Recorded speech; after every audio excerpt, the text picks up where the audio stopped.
네, 이번 한 주 뉴스를 깊이 있게 내다보는 시간입니다. 이번 주 정치 기상도를 알아보는 정치예보관 강찬호 중앙일보 논설위원과 함께하겠습니다. 어서 오세요. 안녕하십니까. 네. 이번 주 정치 기상도부터 한번 빠르게 짚고 가겠습니다. 각 정당의 경선 결과가 속속 발표되면서 공천이 막바지로 가고 있는데요. 이번 주는 비례대표 후보 공천의 시간입니다. 국민의 미래가 내일부터 사흘간 면접 심사를 한다고 하고요. 더불어민주연합, 민주당의 위성정당인데 오늘까지 참여정당과 단체로부터 후보자 추천을 받고 14일에 그 후보자 순위를 정할 예정입니다. 이번 주에 예보관 총평부터 한 줄 해주실까요? 오리무중 될 것 같습니다. 오리무중이요. 네.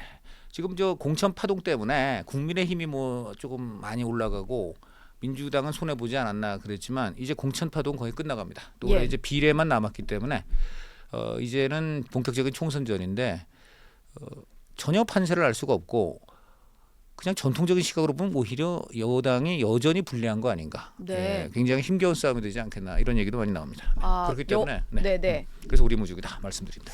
여당이 좀 힘겨울 것이다라고 보시는 이유가 있을까요? 그러니까 오늘 아침이나 어저께 저녁 네. 일제히 발표된 여론조사들이 있잖아요. 특히 이제 수도권 접전지 이런 거 중심으로 했는데 네. 거기 뭐 지금 그 보면은 특히 이제 서울에서 뭐 이거 나온지 모르겠습니다만 뭐 대표적으로 지금 고민정 50만 붙고 있는 광진 있죠. 예. 거기서 지금 7%포인트 지금 지고 있는 거로 나와요. 그 갤럽 여론조사인가요?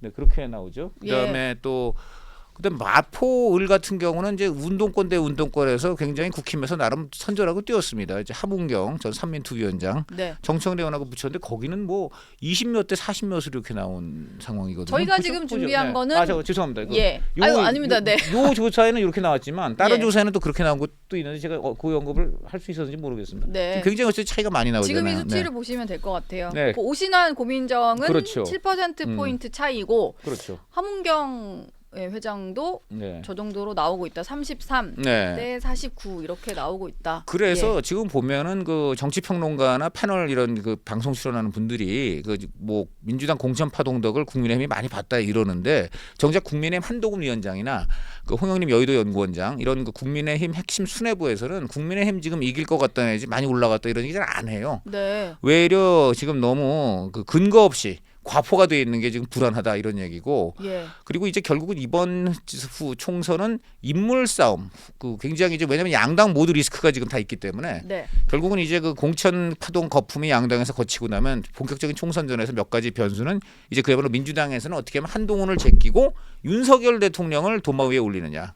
이게 이제 그 민주당 쪽에서는 이제 과제가 되겠고 그다음에 이제 그 국민의힘 입장에서는 좀 전통적으로 내세웠던 운동권 심판론 그리고 이재명 대표 그야말로 사법 리스크 부각론 그래서 이제 야당 심판론 이것을 어떻게 하면 또 이제 그 최대한 유권자한테 부각하느냐 이제 이런 걸로 나갈 텐데 그 구도는 사실 어떻게 보면 식상한 거예요. 계속 나왔지 않습니까? 예. 그리고 어떻게 보면은 또 운동권 청사는 역설적으로 이재명 대표 쪽에 해버렸거든요. 전대협 상징적인 임종석 전 네. 실장을 임종석이라든가 지금 또 우상호 의원도 뭐 자해하고는 하던 전체적인 흐름 속에서 결국은 이번에 불출마를 하게 되었고 이인영 저 의원 하나 정도만이 지금 그야말로 구제를 받은 거거든요. 공천 파동 때문에 어떻게 보면 어부지리를 얻은 것인데 네. 그래서 저 뭐냐 이재명 대표가 지금 전대협 출신 운동권들을 사실상 청산했다 이제 이런 말들이 나오기 때문에 구도가 좀 사실 식상합니다. 그래서 이제 그리고 국민들이 다 학습이 됐어요. 모든 걸 학습을 했어. 그래서 이번에는 결국 그럼 어떻게 되느냐?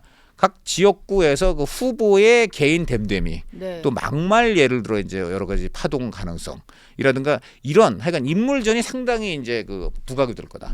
그래서 지금 지금 여론조사 전문가 좀 정밀하게 보는 분들은 절대 지금 판세 예측할 수 없고 후보들 개개인들이 이제 어떻게 정말 그 앞으로 운동을 하느냐에 따라서 향배가 결정된다 이렇게 봅니다. 사실 뭐 정당 지지율이 잘 나온다고 해서 네. 그 지역구에서 후보 개개인의 경쟁력도 있다 이렇게 볼 수는 없으니까 당연하죠. 이제부터는 254개 지역구에서 누가 어떻게 하느냐 그렇죠. 이것의 문제일 것 같고요. 네.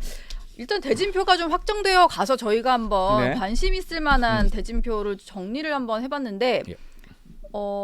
일단 가장 중요한 게 용산이 아무래도 네. 원래는 청와대가 있는 곳이다 보니까 종로가 정치 1번지였는데요. 네.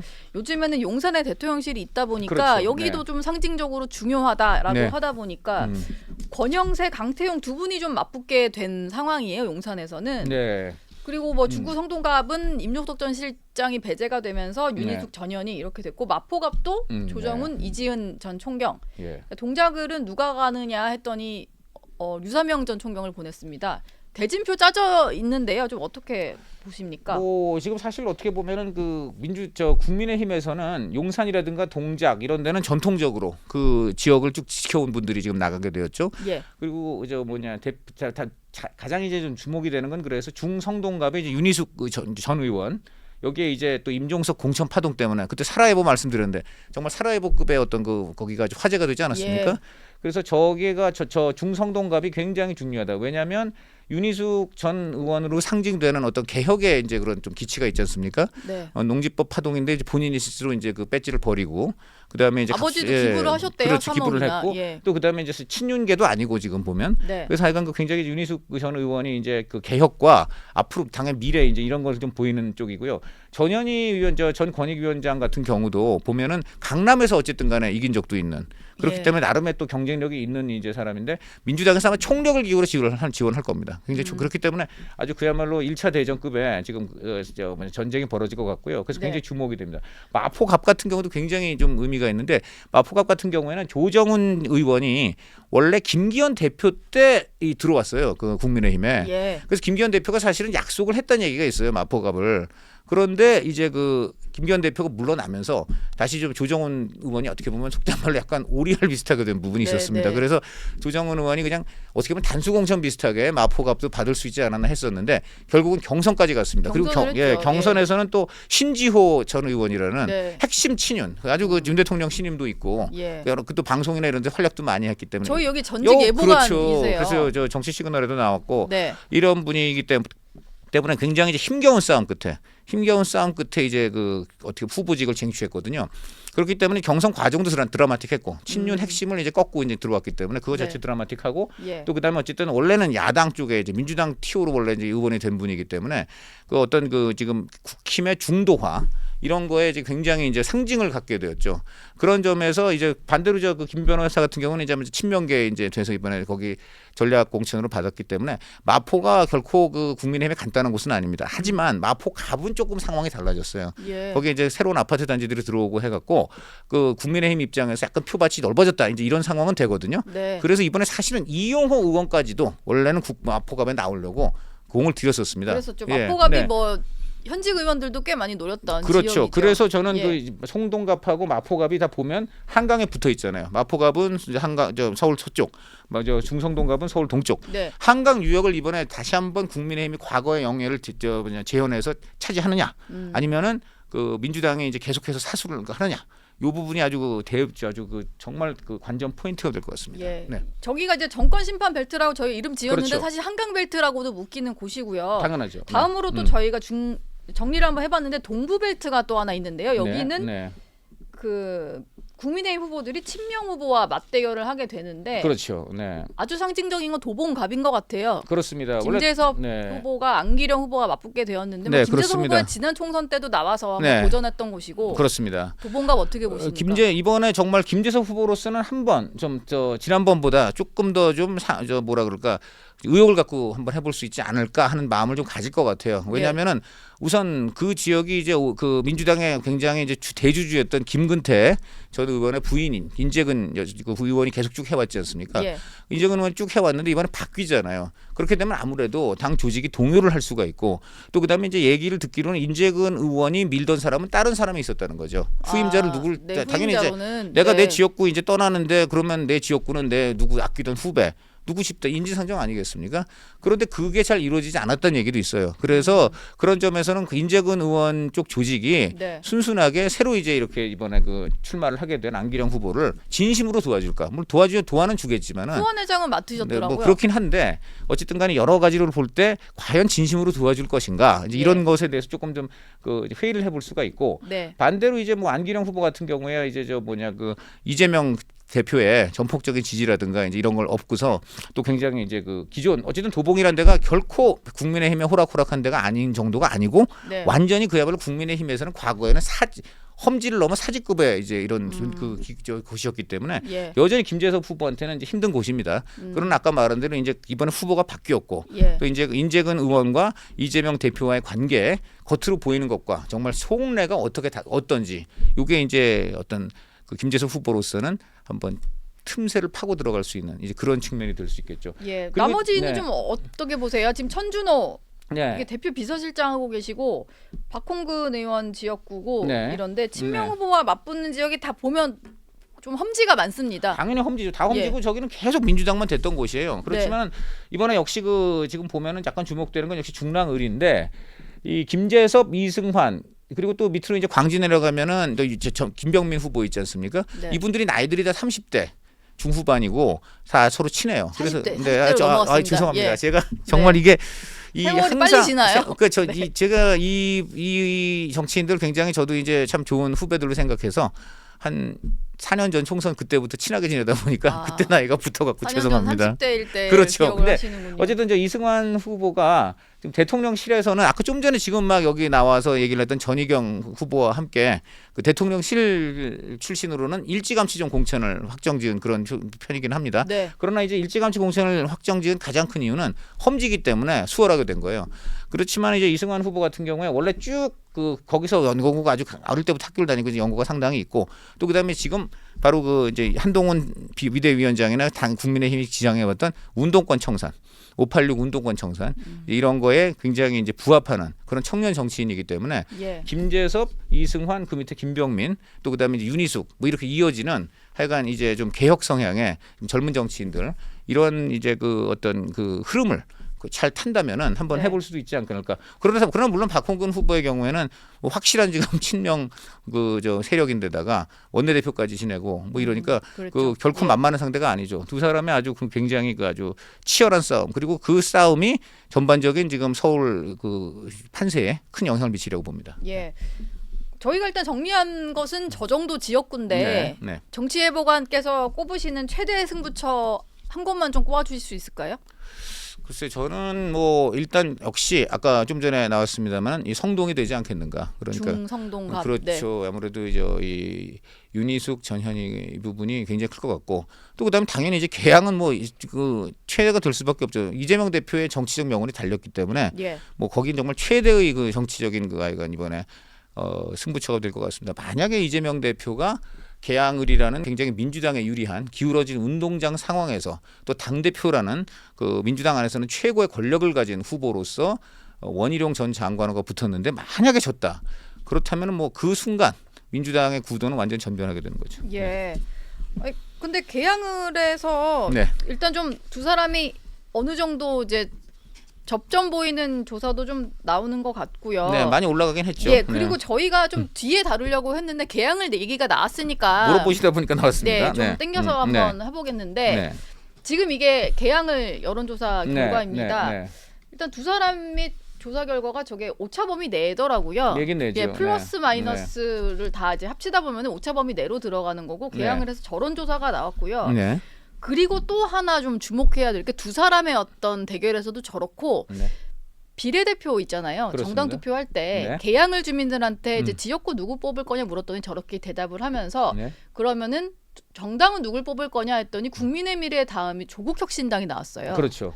개항을 해서도 이재명 대표 내가 지역구는 뽑더라도 당은 조국혁신당을 뽑겠다 이런 얘기가 되는 건데 그렇죠. 네. 저건 좀 어떻게 해석해야 됩니까? 저거는 이재명 대표 지역구는 어차피 이재명 대표 찍겠다는 거니까 이재명 대표 본인의 어떤 그 개인적인 그런 거에 위협은 되지 않습니다. 그러나 민주당 차원에서는 저게 상당한 어떤 내부적으로는 겉으로는 이제 윤석열 심판 그 연대 전선이 넓어져서 뭐 좋다 이제 이렇게 얘기하고 있지만 네. 어쨌든 간에 선거에 지든 이기든 야권의 헤게모니 다툼에서 만약에 이번 조국 혁신당이 뭐 지금 예측하기로는 뭐 심지어 10석까지 갖고 갈 것 같다 이런 분도 있는데 그 정도 갖고 간다 그러면은 네. 그 민주당으로서는 굉장히 경계를 하지 않을 수가 없는 그런 상황인데다가 더군다나 지금 바로 상징적으로 이재명 대표 지역구에서 오히려 저 정도까지 나왔다. 민주당보다도 훨씬 더 많이 나왔다는 거는 사실은 이재명 대표는 본인의 그런 당선 여부를 떠나서 네. 굉장히 사실 속으로는 좀 뜨끔할 수도 있는 좀 그런 상황이라고 봐야 됩니다. 민주당 입장에서는 그러면은 사과까지 해가면서 위성정당 만들었는데 그렇죠. 너무 네. 이제 외부 시민단체라든지 진보당 세력과 네. 손을 빨리 잡은 거 아니냐는 생각이 좀 들 것 뭐 같거든요. 충분히 그럴 수 있죠. 왜냐하면 이제 민주당 전통 지지층 중에 바로 그러한 좀 민주당하고 너무 이질적인 또 그다음에 민주당의 어떤 대꼬를 잡는데 굉장히 걸림돌이 될 수 있는 이른바 뭐 친북 뭐 반미 뭐 이런 세력하고 손잡는 거를 경계하는 분들이 꽤 있거든요. 네. 이제 그런 분들이 지지를 유보했다가 조국 신당 나오니까 그래 이거야 하고 지금 그런 가는 분도 있는 거고 그다음에 뭐 민주당 보니까 저 안에서 뭐 하여간 목소리도 너무 다르고 왔다 갔다 하고 근데 조국은 분명하잖아. 뭐 확실하게 뭐 딴 거 없잖아. 검찰 독재 타도 예. 뭐 윤석열 대통령 뭐 심판 김건희 여사 소환 뭐 하여간 굉장히 듣고 싶은 얘기 해주잖아. 그러니까 이제 몰려간 겁니다. 제가 보니까 40대에서 50대 분들이 많은 것 같고 예. 그다음에 이분들의 특징이 이제 그 일반 정당 지지를 물을 때는 그 조국 개혁신당에 대해서 높지가 않아요 상대적으로. 근데 이제 비례대표 누구 찍을 거냐 이때 그냥 아주 이른바 몰빵을 좀 해주시는 거였습니다. 그래서 저렇게 나오는 건데 예. 그게 결국은 지금 아까 말한 대로 좀 전에 잘 지적해 주셨다시피 민주당 입장에서는 양날의 칼이 된 거죠. 일단 반윤석열 전선이 넓어졌다. 그래서 우리는 함께하는 우당이다. 뭐 이런 겉으로는 이렇게 얘기를 해서 이제 그건 겉으로는 좋아 보이지만 속으로는 야권의 헤게모니를 놓고서는 앞으로 조국과 이재명의 어떻게 보면은 대결까지도 이룰 수 있는 그런 상황이 될 수 있다 이렇게 봅니다. 뭐 저게다 야권표라고 해서 합치면 네. 국민의 미래보다 훨씬 높기는 해요. 근데 민주당 입장에서는 본인들에게 와야 되는 표를 가져간다 이렇게 볼 수 그렇죠. 있을 네, 것 같고요. 그럼요. 네. 조국 혁신당의 지지는 대체 어디서 오느냐 여러 네. 가지 분석들이 최근에 기사로도 그렇죠. 많이 나오는데 네, 네. 일단 연령대도 저희가 준비를 해봤어요. 네, 아까 네. 잠깐 언급해 주셨는데 40, 50대에서 좀 주로 많이 바로 지지를 바로 그렇습니다. 하는 네. 편이고 네, 네.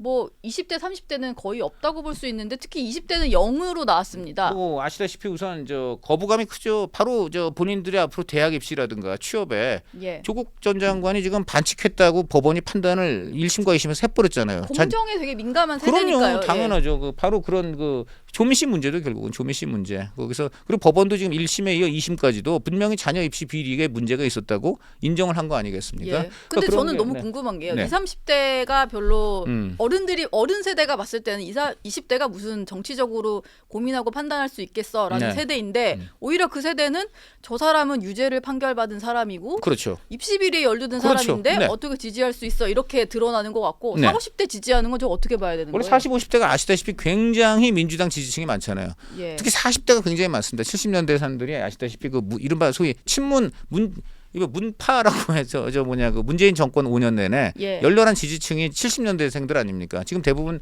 40대가 70년대생들이신 거고 또 50대는 586 운동권 이제 문화가 남아 있는 세대고 그러니까 저 당연히 40, 50대 민주당 지지층이 많은데 이분들이 굉장히 보면은 이념이나 가치지향적인 측면도 많이 있고 그런데 지금 그 이재명 민주당이 그것을 다 채워주지 못한다든가 또 여러 가지 다른 리스크도 있다든가 네. 이런 것들 때문에 이제 조금 지지를 유보하다가 그쪽으로 간 건데요. 이거는 제가 여러 여론조사한테 물어보니까 민주당 전체 원래 갖고 있던 민주당 지지층이 그 안에서 20-30%가 이동한 걸로 봐야 된다. 이렇게 지금 보는 전문가들의 분석은요. 그렇지 여론조사 매일 들여다보는 분들은 그렇게 얘기를 하고 있고요. 예. 그렇기 때문에 지금 현재 판세로만 본다면 대강 국민의힘은 저 비례대표를 한 18석 내지 19석 정도 이제 갖고 가고 네. 민주당이 더불어민주연합이죠. 거기서 한 13석. 그리고 지금 조국 신당이 지금 현재 어떤 변수가 없이 지금 순수하게 저렇게 지금 나온 지지율만 본다면 10석까지 가능하다. 예. 그렇게 되면 국민의힘은 18 내지 19석. 그리고 이제 민주당과 조국 신당이 결국은 비례대표를 한 23석까지 갖고 가니까 국민의힘은 비례대표에서 4 내지 5석을 뒤지게 된다. 현재 그냥 판세로만 본다면. 물론 앞으로 이제 여러 가지 이제 그 변수가 많기 때문에 속단할 수는 없는데 오늘 네. 이 순간 지지율만 본다면 지금 그렇게 될 거라고 보는 분들이 있습니다. 네. 국민의힘도 그러다 보니까 안전하다고 볼 수는 없고 당연히 그렇죠. 예, 뭔가 낙관하는 사람들에 대해서는 또 바로바로 경고도 하는 것 같고요. 그렇습니다. 아까 저희가 조국 혁신당의 어떤 연령대별 지지율을 하다가 네. 공정 이슈를 잠깐 꺼냈는데 네. 어찌 보면 이것도 공정 이슈라고 할 수 있을 것 같은데요. 서울의 서대문 갑에서 민주당은 이 지역을 이제 우상호 의원이 불출마를 그렇죠. 했다 보니까 네. 청년 전략 경선 지역으로 결정을 했어요. 네. 그래서 후보를 추리는 과정이었는데 예. 일단은 어제 결과가 나오려고 하다가 서버가 다운되면서 그렇죠. 발표는 미뤄진 네, 상황입니다. 네. 그런데 원래 3인 안에 못 들었던 네. 김동화 변호사가 네. 갑자기 좀 들어갔던 후보가 빠지면서 들어가게 되는 바람에 예. 이게 또 이게 대장동 변호사라서 그러니까요. 그런 거 네. 아니냐라는 네. 논란이 좀 있거든요. 그렇죠. 지금 예. 민주당에 그런 이상한 데가 많아요. 지금 인천 남동을 같은 경우에도 원래 전략공천 가능성이 굉장히 높아서 뭐 그 사람이 되나보다 했던 영입 인재가 있는데 네. 그 사람이 그래서 그냥 전략공천 되나보다 했는데 갑자기 또 지금 거기 원래 지역구 갖고 있던 윤관석 의원하고 가까운 또 이런 후보가 지금 또 들어가서 갑자기 경선 체제로 지금 바뀌어갖고 네. 그 영입 인재로 들어갔던 분 쪽에서 굉장히 반발을 하고 이런 그 민주당 안에서도 호떡 뒤집듯이 이렇게 지금 막 왔다 갔다 하는 상황들이 계속 일어나고 있습니다. 지금 그 국민의힘에서도 뭐 누구야 그 강남에서 뭐 공천 배제된 분이 어디야 화성으로 가셨나요? 그 예. 유경준 의원. 지역구 재배치가 좀 이루어지고 네, 그런 있죠. 것도 있죠. 그 지금 그 민주당 같은 경우는 지역구 재배치가 아까 말한 대로 근데 이제 이런 것이죠. 그 아까 좀 전에 말씀하신 친명이 갑자기 또 들어갔다 돌연 친명이 갑자기 내리꽂혔다라든가 네. 아까 윤관석 의원 같은 경우는 논란이 그거죠. 윤관석 의원이 지금 아무래도 돈봉투 이제 문제로 들어가 있는 상황에서 왜 윤관석 의원의 그 친한 사람이 돌연 그 전략 공천 지역으로 거의 이제 돼가고 있던 지역에 돌연 나타났는가 네. 하니까 각종 여러 가지 그 논란과 뭐 여러 가지 그 하여간 이제 그에 대한 추측 왜 갑자기 이분이 이게 민주당이 부랴부랴 이분을 다시 여기다 집어넣어서 원래 방침과 다른 그런 경선 구도를 만들었느냐 각종 이제 뭐 이런 구설수와 의혹이 난무하지 않을 수가 없죠. 예. 그런 부분입니다. 그리고 어제 경선 결과를 또 하나만 더 짚어보자면 네. 인천 부평을의 네. 영입 인재인 박선원 전 국가정보원 1차장이 네. 이동주 현역 비례대표 의원을 이겼는데 네. 여기가 그 지역구잖아요. 홍영표 의원 배제하고 여론조사 돌렸었던. 바로 그래서 아마 채널A에서 특히 이걸 여러 번 보도해 주셔서 고맙습니다만 제가 그때 예. 그래서 저희 신문에서 한번 특종을 한번 했었죠. 이걸 그 여론조사 업체도 원래 이재명 대표 옛날에 그 논란의 업체 배제된 성남에 업체죠. 그 업체 이 업체가 왜 끼어들었는지도 의문이다 뭐 이런 것도 나왔었고 그리고 이제 또 한 가지 굉장히 재미있는 거는 실제로 그 여론조사 돌린 그 음성을 녹취록을 들어보니까 홍영표 의원은 빼고 그다음에 비례의원으로서 그 지역과가 아무 관계도 없는 이동주 현 의원 이렇게 해가지고 현 국회의원 해서 네. 아직 모르는 사람이 들으면 이동주 의원이 지금 우리 지역구 부평을 의원인가 보다. 의원인 줄 예, 그렇게 알겠어요. 이제 네. 착각을 유도할 수 있는 그리고 이 두 번째로는 더 눈에 띄는 게 이제 영입인재 민주당 영입인재 4호인 박선원 전 국정원 차장 뭐 이런 식으로 이제 얘기를 해서 영입인재라는 말을 또 두 번이나 이렇게 또 써주는 이런 거였거든요. 그래서 네. 누가 봐도 예. 지금 민주당이 이 부평을에서는 홍영표 의원은 배제하고 친명 후보를 막 띄워주고 밀어주기로 작심을 했나 보다. 누가 봐도 이렇게 의심을 안 할 수가 있겠습니까? 네. 근데 결국 의심이 현실이 돼버린 것이죠. 어제 홍영표 의원하고 통화했는데 홍영표 의원도 그렇게 말씀하세요. 내가 그래서 진즉에 내가 만약에 그런 상황에서 경선에 내가 참여하면 이렇게 불공정한 환경에서 경선이 어떻게 될지를 뻔히 알기 때문에 예. 탈당할 수밖에 없는 거다. 이렇게 이제 얘기를 직접 본인도 했거든요. 예. 그래서 홍영표 의원은 아마 오늘 이제 새로운 미래 대표로 공동 대표로 이제 취임하면서 본격적으로 이제 윤석열 정권과의 싸움과 함께 또 이재명 민주당과의 싸움도 선포를 할 것으로 이렇게 지금 그럼 이 봅니다. 지역구에 만약에 뭐 새로운 미래 후보로 네. 나갑니다. 나가서 나가겠다는 겁니다 지금. 네. 그러면은 맞대결이 좀 이루어지겠네요. 그렇죠. 박선원 대 홍영표 대 이제 국민의힘 후보인데 네. 홍영표 의원의 경우는 어쨌든 지명도가 굉장히 높고 또 친문 세력이 어떻게 보면 굉장히 대표적인 인물이고 그다음에 이번에 또 이제 피해를 입었기도 하고 예. 또 원내대표라든가 당직 경험도 풍부하고 지명도 그렇기 때문에 본인은 서로 3파전이 되더라도 한번 해볼 수 있다 이런 좀 생각을 하시는 것 같고요. 네. 그리고 이제 또 눈에 띌 만한 게 이낙연 대표가 광주에 나중에 또 얘기하겠지만은 이제 광주 쪽에 출마하게 되면서 아무래도 이제 이낙연 대표는 광주 지역구 거기서 이제 열심히 싸우고 민영배 의원. 네, 그렇죠. 그렇게 되는 거죠. 네. 그렇게 돼서 전반적인 수도권과 전국적인 새로운 미래의 선거 지휘도 결국은 이제 홍영표 의원이 어깨에 짊어지게 된다. 이런 얘기가 나오고 있습니다. 네. 이번 한 주 예보관과도 네. 속도감 있게 얘기를 나눠봤습니다. 네. 강찬호 정치 예보관 말씀은 여기서 정리하도록 하겠습니다. 고맙습니다. 고맙습니다.